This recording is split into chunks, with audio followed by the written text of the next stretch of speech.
नमस्ते।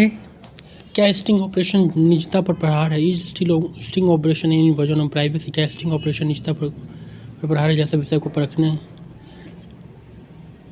को परखें तो कई सवाल खड़े होते हैं, जैसे स्टिंग ऑपरेशन क्या है, इसकी आवश्यकता क्यों है, क्या स्टिंग ऑपरेशन फायदे है, क्या स्टिंग ऑपरेशन से व्यक्ति की निजता प्रभावित होती है, अंततः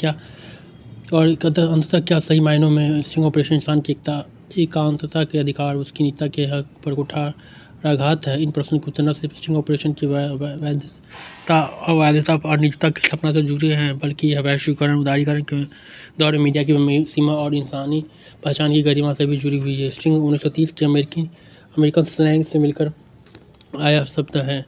इसका अर्थ है पूर्ण नियोजित चोरी या धोखेबाजी की क्रिया, जबकि निजता शब्द व्यक्ति के आंतरिक परिवेश में घटित क्रिया, उसकी व्यवहार प्रक्रिया को इंगित करती है।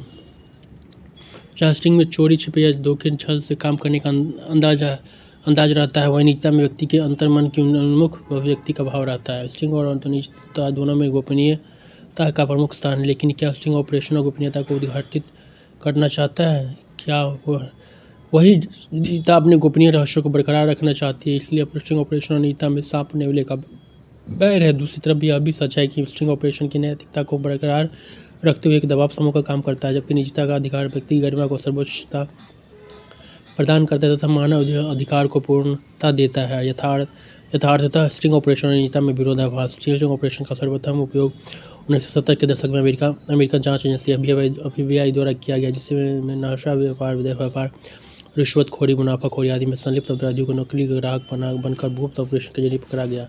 आगे चलकर स्टिंग किसी अपराधी को पकड़ने के लिए जाल बिछाने का पर्याय बन गया। पुलिस जिस स्टिंग ऑपरेशन का उपयोग अपने खुफिया मिशन को अंजाम देने के लिए करती थी, उसे पत्रकारों ने भी अपनाना शुरू किया और धीरे धीरे यह स्टिंग ऑपरेशन पत्रकारिता का अंग बन गया। भारत में न्यूज चैनलों के स्टिंग ऑपरेशन की परंपरा महज एक दशक पुरानी है, लेकिन इसने भारतीय समाज पर एक विशेष छाप छोड़ी है। ऑपरेशन दुर्योधन धन लेकर संसद ने प्रश्न पूछा, ऑपरेशन चक्रव्यूह, MPA लैंड में कमीशन पर घूस महल ऑपरेशन, वेस्ट इंड रक्षा मंत्रालय के भ्रष्टाचार पर कोबरा पोस्ट, HDFC, ICICI और एक्सिस बैंक द्वारा ब्लैक मनी को व्हाइट मनी करने पर आदि ने जहां लोगों को हकीकत से रूबरू कराया, वहीं चैनलों की TRP टेलीविजन रेटिंग पॉइंट बढ़ाने में भी अहम भूमिका निभाई। एक तरफ से देखा जाए तो स्टिंग ऑपरेशन को बेनकाब करने में अहम भूमिका अदा करता है, वहीं दूसरी तरफ सनसनी फैलाकर अपनी TRP बढ़ाना तथा मालामाल होना भी इसका उद्देश्य होता है। इसलिए प्रश्न यह पूछना लाजमी है कि स्टिंग ऑपरेशन का मुख्य उद्देश्य क्या जन सरोकार है या किसी से सनसनी फैलाकर TRP बढ़ाना और पैसा कमाना। जब भी स्टिंग ऑपरेशन किया जाता है तो अक्सर व्यक्ति को धोखे में रखकर उसके निजी राज को जानने की कोशिश की जाती है। यहाँ कई बार कानूनी मर्यादा के साथ साथ मानवीय गरिमा को भी चोट पहुँचाई जाती है। क्या देश में निजता का कोई विशेषीकृत कानून नहीं है जिसलिए निजता को ताक पर रखा जा सकता है? क्या देश में स्टिंग ऑपरेशन के समर्थन में कोई कानून है जिसके बल पर लोगों को निजता में हस्तक्षेप कर स्टिंग ऑपरेशन करने का अधिकार प्राप्त हो? जिस माननीय सर्वोच्च न्यायालय की व्याख्या में स्टिंग ऑपरेशन को जनहित में जायज माना गया हो, उसी सर्वोच्च न्यायालय के द्वारा अनुच्छेद 21 के मूल अधिकार संबंधी व्याख्या में निजता को मानव का प्राकृतिक और नैसर्गिक अधिकार माना गया, जो कि मानव जीवन की गरिमा हेतु आवश्यक है। दरअसल जनहित एक ऐसा बहाना है जो मीडिया, पुलिस प्रशासन आदि को स्टिंग ऑपरेशन के लिए वैध ठहराता है, लेकिन क्या जनहित में व्यक्तिहित, समाहित या तिरोहित निजता का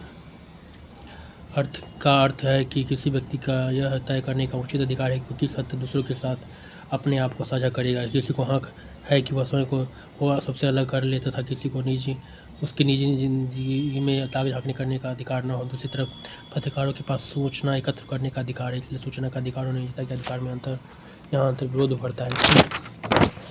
ऑपरेशन में निस्संदेह साधन की पवित्रता का क्षय होता है और वहाँ सिर्फ साध्य की प्राप्ति की एकमात्र उद्देश्य है, इसलिए निजता पर कई तरह से प्रहार किया जाता है। स्टिंग ऑपरेशन में व्यक्ति को उठते बैठते, खाते पीते, सोते, काम करते, बातचीत करते रिकॉर्ड करना, उसके जीवन के समस्त क्रियाकलापों की ताक झांक करना शामिल है। एक अर्थ में तो यह नागवार लगता है, लेकिन यह उद्देश्य जनहित का हो वहाँ सब व्यक्ति हित पीछे चला जाता है। उदाहरणार्थ, यदि किसी व्यक्ति को TB और एड्स जैसी बीमारी हो तो दूसरों के स्वार्थ के लिए लिहाज से काफ़ी खतरनाक है, तो वहाँ स्टिंग द्वारा उसके रोग का पता लगाकर उसे इलाज हेतु प्रेरित करना क्या निजता का उल्लंघन माना जाएगा? निस्संदेह निजता इंसान का एक बुनियादी है कि जिसे निरपेक्ष होना चाहिए, किंतु लोकहित में ही व्यक्ति हित समाहित होता है। इसलिए कहीं कहीं where my nose begins your freedom ends वाली ठसक को त्यागना भी जरूरी होता है, लेकिन स्टिंग ऑपरेशन की विश्वसनीयता भी कभी-कभी निस्संदेहों के घेरे में होती है। यद्यपि भ्रष्टाचार, स्वास्थ्य, राष्ट्रीय हित, जन सरोकार कुछ ऐसे मुद्दे जहाँ स्टिंग ऑपरेशन को सही ठहराया जा सकता है। यद्यपि जन सरोकार के आधार पर मीडिया या प्रशासन को पूर्णतः स्वेच्छाचारी भी नहीं होने दिया जा सकता। देश में बढ़ते भ्रष्टाचार का खामियाजा व्यक्ति को अपनी प्राइवेसी गंवाकर भुगतने पड़े तो यह लोकतांत्रिक सरकार की कार्यकुशलता पर भी प्रश्न चिन्ह खड़े करता है। इसलिए निजता कानून या निजता के अधिकार को संसद में पारित करने, मानवाधिकारों को और ठोस बनाने की आवश्यकता है। निस्संदेह निजता संसार का एक बुनियादी हक है जिसे निरपेक्ष होना चाहिए, परंतु लोकहित में व्यक्ति हित समाहित होता है। इसलिए कहीं-कहीं where my nose begins your freedom ends पर ठसक को त्याग करना भी जरूरी होता है। लेकिन स्टिंग ऑपरेशन की विश्वसनीयता कभी-कभी संदेहों के घेरे में होती है। यद्यपि भ्रष्टाचार, स्वास्थ्य, राष्ट्रीय हित तथा जन सरोकार कुछ ऐसे मुद्दे हैं जहाँ स्टिंग ऑपरेशन को सही ठहराया जा सकता है, तथापि जन सरोकार के आधार पर मीडिया प्रशासन को पूर्णतः स्वेच्छाचारी भी नहीं होने दिया जा सकता। देश में बढ़ते भ्रष्टाचार का खामियाजा व्यक्ति को अपनी प्राइवेसी गंवाकर भुगतने पड़े तो यह लोकतांत्रिक सरकार की कार्यकुशलता पर भी प्रश्न खड़ा करता है। इसलिए निजता कानून या निजता के अधिकार को संसद में पारित कर मानवाधिकारों को और ठोस बनाने की आवश्यकता है। वस्तुतः किसी व्यक्ति के निजी आचार व्यवहार पर प्रचार का समाज के लिए उतना महत्व नहीं होता जितना उसके सार्वजनिक आचार विचार का। इससे ही उदाहरण से आसानी से समझ सकता है कि भारतीय स्वतंत्रता संग्राम के दो महत्वपूर्ण व्यक्ति तो गांधी जी और जिन्ना थे। जहाँ गांधी अपनी व्यक्तिगत जीवन में मंदिर पूजा जाना, पाठ पूजा करना, राम नाम का जाप करना आदि करते हुए धार्मिक चरित्र जान पड़ते हैं, वहीं जिन्ना अपने व्यक्तित्व में कभी न मस्जिद गए, न नमाज रहे, न शराब सिगरेट इस्लामी के विरोध होते हुए भी पूर्णतः सेक्युलर रहे। लेकिन क्या सार्वजनिक जीवन में गांधी जी की धर्मनिरपेक्षता पर कोई उंगली उठा सकता है, जबकि सार्वजनिक जीवन में जिन्ना की धर्मनिरपेक्षता दागदार हो गई? क्या कहने का तात्पर्य यह है कि निजता में भी निहायत व्यक्तिगत आस्था और क्रियाकलाप तथा आचरण की प्रासंगिकता उसमें सार्वजनिक जीवन और व्यवहार पर पड़े प्रभाव के कारण ही है, अन्यथा कुछ नहीं।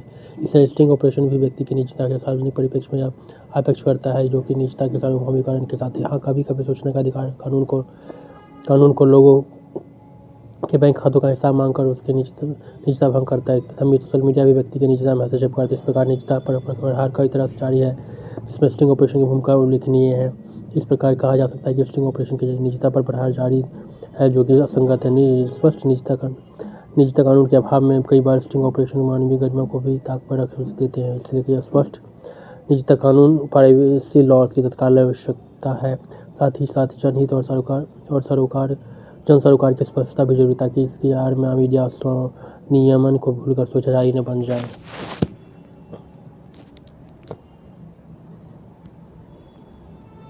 Thank you.